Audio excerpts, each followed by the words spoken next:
Oui, chers amis téléspirituels, je vous dis Aksharam. Il y a une salutation également chez nous où on dit Ekam Aksharam. Ekam Aksharam, ça veut dire aussi que les bénédictions soient. Donc je vous dis Aksharam. Aksharam, Ekam Aksharam.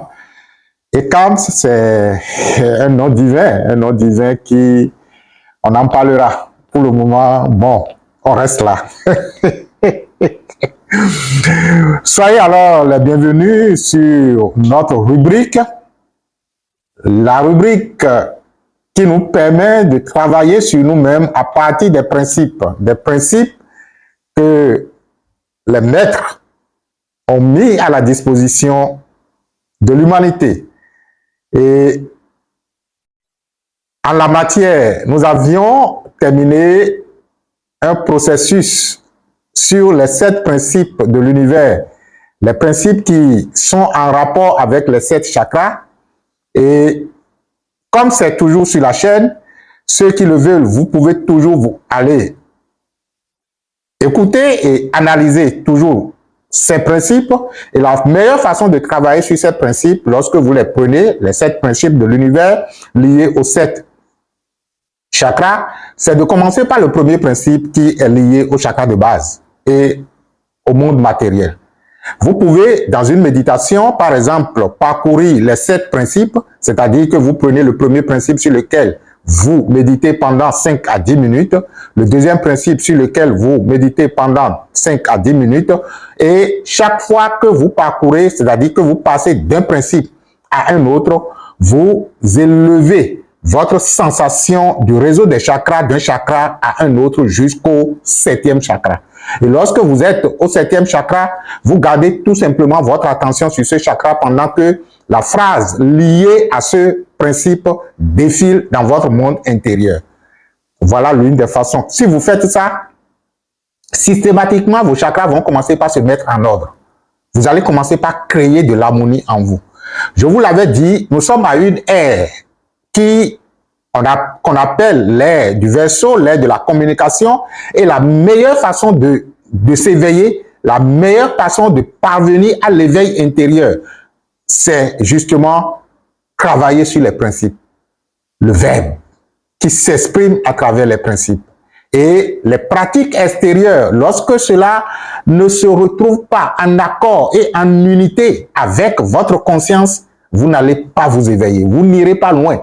Vous aurez un semblant de résultat pendant quelques temps, mais par la suite, les mêmes choses vont reprendre parce que votre conscience n'a pas encore été touchée.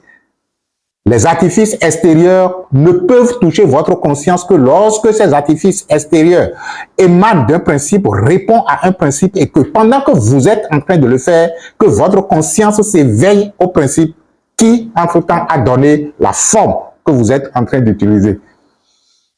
Donc, c'est sur la base de cette vérité universelle, pendant que Jésus disait, le temps viendra où les adorateurs de Dieu l'adoreront en esprit et en vérité. Et le temps est là. Le temps viendra où les adorateurs de Dieu l'adoreront en esprit et en vérité. Adorer Dieu en esprit et en vérité, c'est naturellement faire fi des artifices extérieurs et s'associer, s'unir aux principes qui sont les expressions qui émanent de l'unité universelle. Alors, nous avons fait les 7 principes de l'univers et nous avons ouvert ou prolongé la rubrique et avec les 7 principes du maître Kaya. Et cette émission, naturellement, c'est le premier principe du maître Kaya. Nous allons mettre à votre disposition le premier principe du maître Kaya. Nous allons étudier ensemble ce principe, nous allons commenter ensemble ce principe et nous allons méditer sur le premier principe du maître Kaya. Si vous voulez avoir beaucoup plus d'informations sur ce que nous sommes, nous mettons à votre disposition. Nous avons assez de cours en ligne sur lesquels vous pouvez vous inscrire, les 5 cours de base. Mais il y a également des bouquins, hein, SASTAT 1, SASTAT 2, qui sont les bouquins de base. Vous pouvez vous en procurer et vous retrouver donc en accord avec ce que nous sommes en train de dire ici. De toutes les façons, si vous avez déjà le bouquin, c'est bon. Si vous n'en avez pas, tant mieux. Et si vous l'avez, nous sommes en train de les étudier ensemble. Le premier principe du maître Kaya, je vous fais la lecture du principe et par la suite, nous allons échanger là-dessus. Donc, le premier principe du maître Kaya dit ceci. Il existe au sein des mondes une réalité impersonnelle qui imprègne tout. Ce quelque chose, cela, à l'origine de tout. D'autres l'appellent esprit divin ou pouvoir de Dieu. Je reprends. Il existe au sein des mondes une réalité impersonnelle qui imprègne tout. Ce quelque chose, cela, à l'origine de tout, d'autres l'appellent esprit divin ou pouvoir de Dieu. Vous voulez que je reprenne encore une troisième fois? Il existe au sein des mondes une réalité impersonnelle qui imprègne tout. C'est quelque chose, cela à l'origine de tout, d'autres l'appellent esprit divin ou pouvoir de Dieu. Voilà le premier principe du maître Kaya. Et lorsque vous faites attention à ce principe en corrélation avec ce qu'on avait fait de par le passé sur les 7 principes de l'univers, ça semble déjà se rapprocher. Parce que justement, le premier principe de l'univers en rapport avec les 7 chakras, le premier disait que tout est Esprit Saint et que Esprit Saint est tout. Et ici, bizarrement, vous entendez quoi? Qu'il existe une réalité impersonnelle qui imprègne tout. C'est ce que je vous disais quand je dis, une fois que le maître ou la personne, l'individu, a pris contact avec le pouvoir divin, l'Esprit de Dieu ou la vie, et qu'il ressent cette unité, l'expression qui émane de lui est justement l'expression de l'unité de Dieu, l'expression du divin. Vous allez comprendre alors que les diverses paroles prononcées par tel ou tel prophète, en fait, ne sont pas des paroles qui viennent de l'état de conscience d'un être humain. Ils sont des humains, je suis d'accord. Mais lorsque vous réalisez l'unité avec Dieu et que vous vous exprimez, ce n'est que Dieu qui s'exprime à travers vous. Mais ils n'ont jamais dit que ça s'est passé en leur temps et que ça ne se passera plus.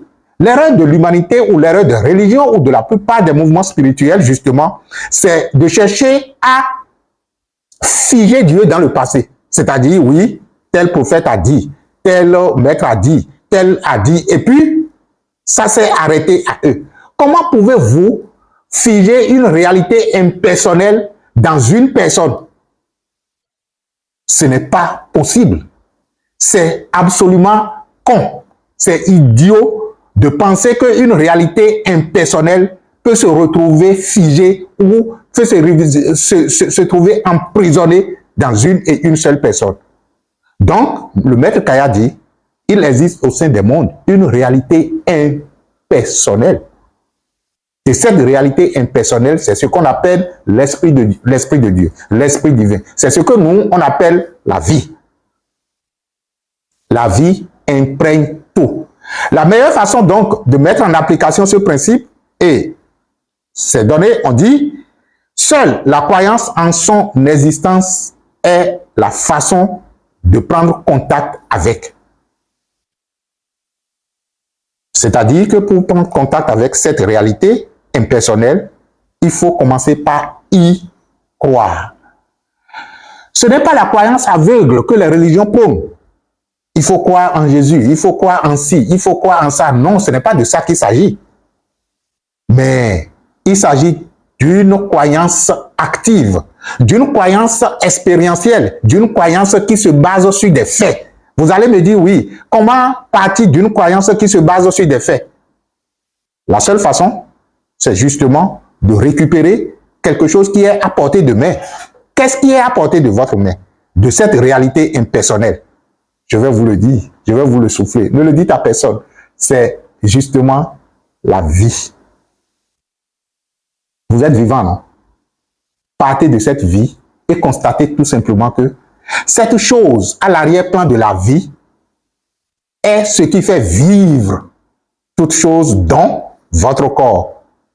Vous allez me dire, oui, ok, d'accord, si c'est des êtres vivants, c'est vous qui les avez calculés pour dire qu'ils sont des êtres vivants et d'autres ne sont pas vivants. Si c'est des êtres vivants, ok, d'accord, on le sait. Mais lorsqu'on dit que la réalité imprègne tout et que vous nous conseillez de partir de la vie et les êtres qui ne sont pas vivants, qui vous a dit qu'il y a des êtres qui ne sont pas vivants? C'est là justement l'erreur. Ce que vous appelez minéral est vivant. Parce que, justement, vous n'êtes pas allé en profondeur du minéral pour voir si le minéral ne vit pas ou si il vit. Le minéral est vivant. Cela veut dire que tout l'univers se trouve imprégné de cette chose. Et j'ai l'habitude de donner, par exemple, une image caricaturale pour dire si cette chose, cette réalité dont on parle est, par exemple, l'océan, et que toutes les choses ou tous les êtres qui s'y trouvent sont perméables. Je prends par exemple des chiffons mousse qu'on découpe et qu'on jette dans l'océan, supposant que c'est les êtres de l'univers au sein de l'univers qui est l'océan. Qu'est-ce qu'on constaterait? On constaterait tout simplement que l'eau de l'océan va imprégner tous ces chiffons, toutes ces mousses. Et lorsque l'eau de l'océan imprègne tous ces chiffons, l'océan se retrouverait naturellement aussi bien à l'extérieur parce que, étant plus vaste que les chiffons qu'on y a jetés, mais également à l'intérieur du chiffon. Et si vous avez déjà cette image, ce serait une belle façon d'appliquer le premier principe du maître Kaya. C'est-à-dire que lorsque vous vous voyez, vous constatez tout simplement que vous êtes imbibé de quelque chose. Cette chose, c'est ce qu'on appelle quelque chose, sans nom. C'est la vie, c'est Dieu, c'est l'Esprit de Dieu, c'est.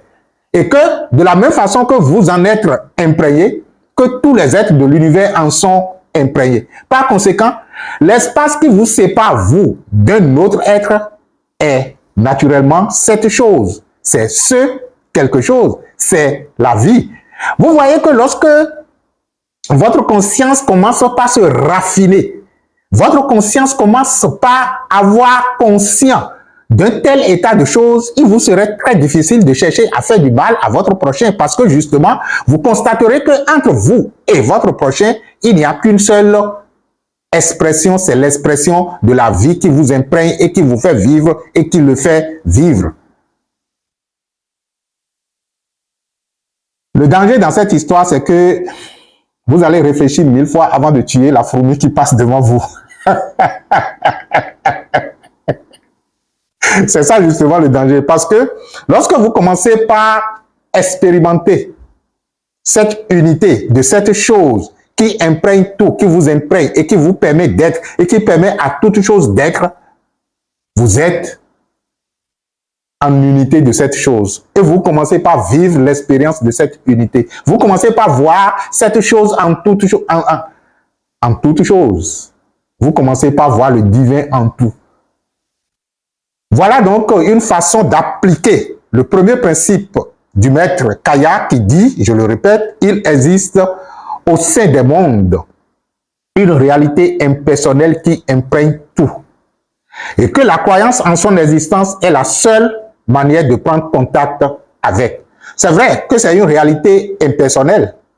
Et puisque c'est une réalité impersonnelle, il permet à toute personne de la personnaliser. Et c'est là le bien de l'affaire. C'est là le bien de l'affaire parce que lorsque la réalité divine se sait être impersonnelle, il ou elle s'est mis à la disposition de tout le monde au point où chaque personne peut la personnaliser. C'est pourquoi on dit de l'impersonnel, le personnel trouve son origine. Et du personnel, l'impersonnel trouve son canal. Ces phrases de l'instructeur Elmasio Gosson sonnent encore dans mon esprit comme si c'était hier. Et c'était des choses qui nous ont forgés. C'était des choses qui nous ont permis de tenir sur le chemin. C'était des principes qui nous ont permis d'avoir de la rectitude, parce que les principes eux-mêmes sont rigoureux. Et lorsque vous posez vos pas dans le pas des maîtres, lorsque vous posez vos pas dans le pas de ceux-là qui sont parvenus à réaliser l'unité avec la vie, il n'y a pas de raison pour que vous aussi vous puissiez parvenir à cette unité. Votre cœur va commencer par palpiter. Déjà que j'en parle comme ça et que je parle de cette réalité impersonnelle qui imprègne tout, qui vous imprègne et qui imprègne tout, vous constatez déjà que si ce n'est pas encore les blocages au niveau de votre mental, que les barrières commencent donc par sauter dans votre conscience. Votre conscience s'ouvre et vous commencez donc par expérimenter quelque chose en vous qui est, c'est comme un boulevard que nous venons d'ouvrir. Mais le danger, c'est que vous avez encore assez de blocages dans votre mental et ce sont ces blocages qui, même si le boulevard est grandement ouvert devant vous, vous empêchent de prendre le chemin. Je vous invite à avoir le courage parce que de toutes les façons, ce qui est en train de se défendre contre la mort finira par mourir parce qu'il est justement destiné à mourir. Votre ego va mourir, votre mental va mourir. Ces blocages vont s'estomper, ces blocages vont s'effondrer indubitablement parce que justement, toute chose retourne à la lumière. Je vous aime profondément parce que je voulais que toute l'humanité, si c'était possible, se ressente être dans cette unité de l'être pour la communion de la vie, afin que nous puissions bénéficier des merveilles du royaume des cieux sur terre. C'est possible de créer le paradis sur terre et ça ne tient qu'à nous. Et plus de personnes comprennent le fondement des maîtres, plus de personnes comprennent le fondement des principes et l'appliquent, on pourra naturellement se regarder et se dire tout simplement « je t'aime » parce que on verrait qui l'autre à travers soi. Merci à vous d'être avec nous pour ce principe et on se voit naturellement le samedi prochain pour le deuxième principe du maître Kaya. Que les bénédictions soient.